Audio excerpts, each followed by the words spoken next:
হয়েছিল। এখন প্রশ্ন হচ্ছে এর বাইরের ব্যাকগ্রাউন্ডটা তো আমাদের আলোচকরা আজকে বলেছেন যে কি কি ঘটনা ঘটেছে 1857 পর থেকে একদম নবাব সলিমুল্লাহ এঙ্গেজমেন্ট।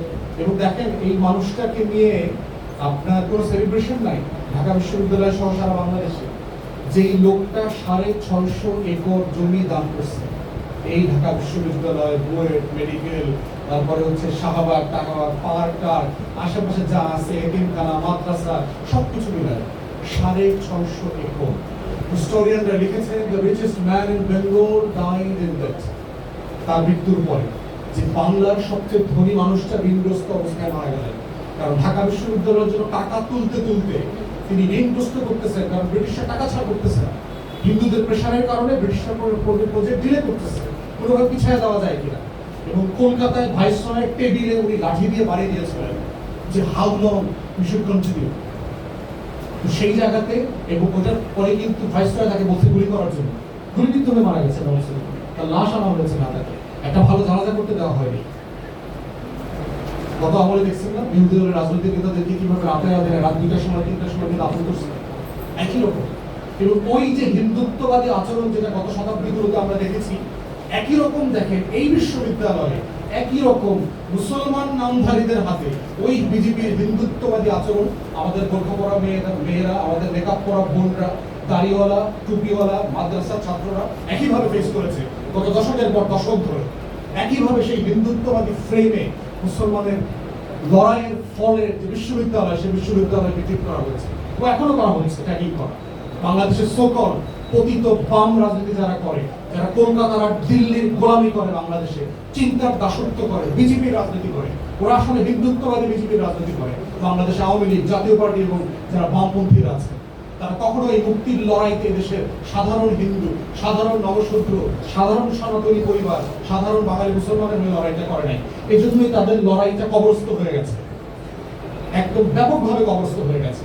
তাই আজকে এটা আমাদের হিস্টোরিক জায়গা থেকে আমাদেরকে কানেক্ট করবার যেমন জায়গা আছে, নতুন করে কিন্তু কিছু প্রশ্ন তোলার জায়গা আছে। আজকে কি কারণে ঢাকা বিশ্ববিদ্যালয় রেলেভেন্ট? কালকে চোখ বন্ধ করে চিন্তা করেন তো ঢাকা বিশ্ববিদ্যালয়টা শাটডাউন করে দেওয়া হলো, দেশের কি ক্ষতি হবে? চিন্তা করছেন আসলে প্রয়োজন আছে কিনা এরকম একটা বিশ্ববিদ্যালয় থাকা? সে আসলে কি পারপাস সার্ভ করে? সে আমাকে রাষ্ট্রকে কি দেয়? সে যা দেয় তা দিয়ে কি আসলে এই রাষ্ট্র ফাংশনাল কিনা?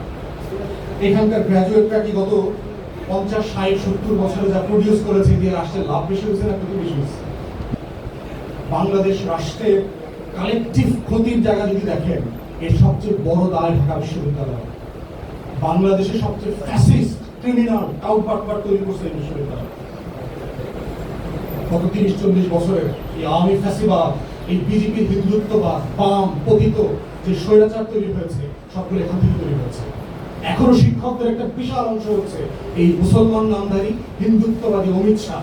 ওর পুরো আপাদমস্তক সারিটি না, ওর নাম শুধু মোহাম্মদ, ওর নামে আব্দুল্লাহ আছে, কিন্তু চরিত্রের ভিতরে হেমন্ত, শুভেন্দু অধিকারী, অমিত শাহ চরিত্র দেখতে পাবেন। প্রতি পদে পদে চরিত্র আছে, এখনো সে হিন্দুত্ববাদী ক্যারেক্টার ধারণ করে।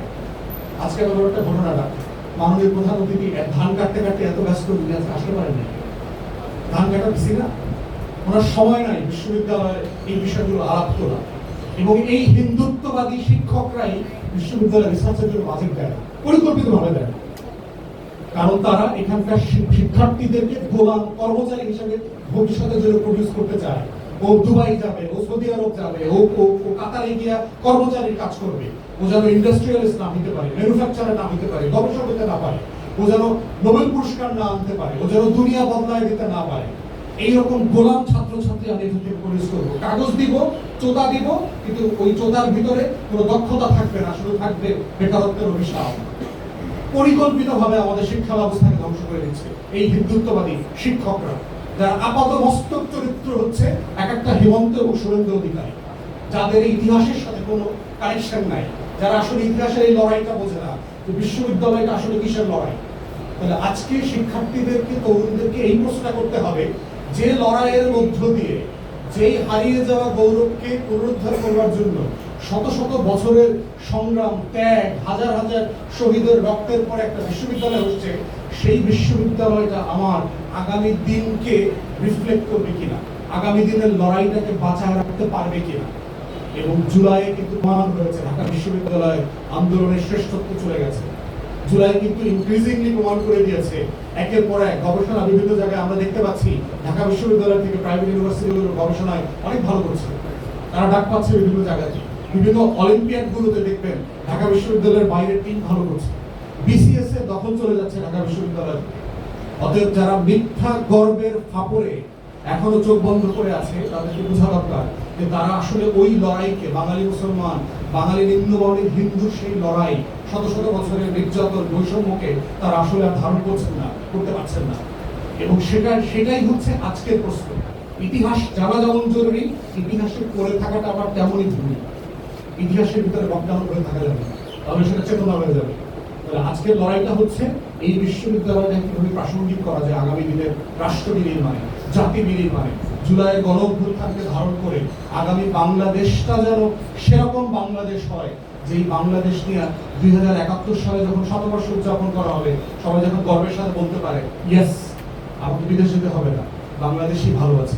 সবাইকে ধন্যবাদ। আসসালামু আলাইকুম।